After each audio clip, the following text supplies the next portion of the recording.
আসসালামু আলাইকুম, আপনারা হগলে কেরম আছেন? মোরা কিন্তু আলহামদুলিল্লাহ ভালোই আছি। আজ আমনেগো লাগে মোরা লইয়েছি মাছের ডিমের কোফতাকারি।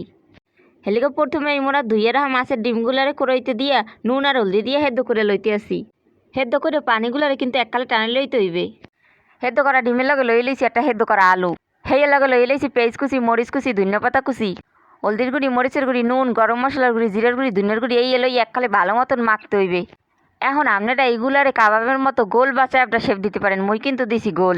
এরপর মুই করলাম কি, মোর খোপের দিয়ে একটা আঁশের ডিম লইয়া এলাম। ডিমটারে ভাইঙ্গা একটু নুন দিয়ে গোলাইয়া লইলাম। কড়াইতে দিয়ে লইলাম কতটু তেল। এরপর করলাম কি, ডিমের কোপ্তাগুলারে আঁশের ডিমের মধ্যে ভালো মতন চুবাইয়া তেলের মধ্যে দিলাম সাইডে।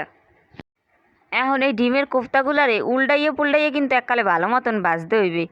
যখন দেখবেন এই কোফতাগুলার রং একটু বাদামি বাদামি হয়ে গেছে, তখন এই বুঝবেন যে ভাজা হয়ে গেছে। এই দেখেন মোগোটার রং কিন্তু হালকা বাদামি বাদামি হয়ে গেছে। এখন কিন্তু মোরা এইগুলা নামাইয়ে লইতে আসি। কোফতা ভাজা শেষ।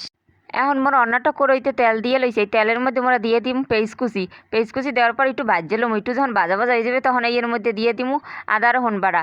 আদা রসুন বাটাটা দেওয়ার পর আর একটু কতটা সময় ভাজে লম। এরপর দিমু হলদির গুঁড়ি, মরিচের গুঁড়ি, নুন, জিরার গুঁড়ি। এরপরে এর লগে দিয়ে দিমু একটু পানি। এখন এই মশলাটারে ভালো মতন কষামু। যখন কষানো হয়ে যাবে তখন করবো কি, এর মধ্যে দিয়ে দিমু টক দই। এখন এই টক দইয়ের মধ্যে আবার লগে দিয়ে দিয়েছি একটুখানি পানি। যেই কালা দেখবো এই পানিটা গড়গড়াইতে, সেই কালা করবো কি, এই পানির মধ্যে দিয়ে দিমু ভাজ্যের রাখা কোপ্তা। এই হলো সস। ঝোলটা টাইনে এলে এই কোপ্তার মধ্যে দিয়ে দিমু টমেটো সস। লগে দিয়ে দিমু আরও 2টা কাটা কাঁচামরিচ। এই তো দেখেন মগো মাছের ডিমের কোপ্তাকারি রান্দা শেষ। মোরা কিন্তু নামাইয়েও হলাইছি। রান্দা তো শেষ, বাড়াও শেষ। এখন আইয়ে পড়ছি কিন্তু খাইতে। দেখি কিরকম লাগে খাইয়া। কোফতাকারিটা দেখতেও যেরকম সুন্দর, খাইতেও স্বাদ।